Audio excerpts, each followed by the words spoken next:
geri gelir misiniz?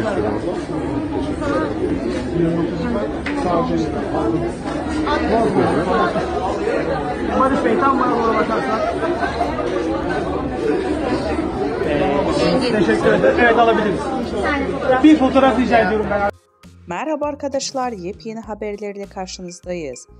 Birsen Altuntaş dava sürpriziyle gündem oldu. Elçin Sango'ya cevabı gecikmedi.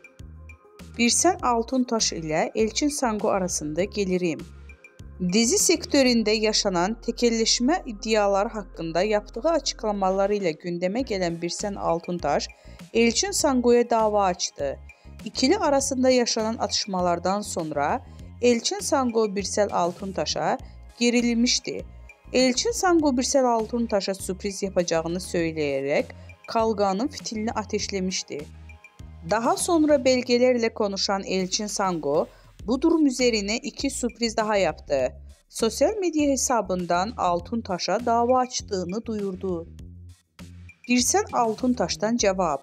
Ünlü oyuncu Elçin Sango dün sana iki sürpriz daha var diyerek Altuntaş'a dava açtığını ilan etmişti. Birsel Altuntaş seninle son kez muhatap oluyorum diyerek dava açmıştı. Birsen Altuntaş ise Sango'nun davası karşısında sessiz kalmayarak dava açtığını şu sözlerle duyurdu. Bugüne kadar işlerini hep zorbalıklarla yürütmeye çalışan Elçin Sango, benim de sana küçük bir sürprizim var ifadelerini kullandı.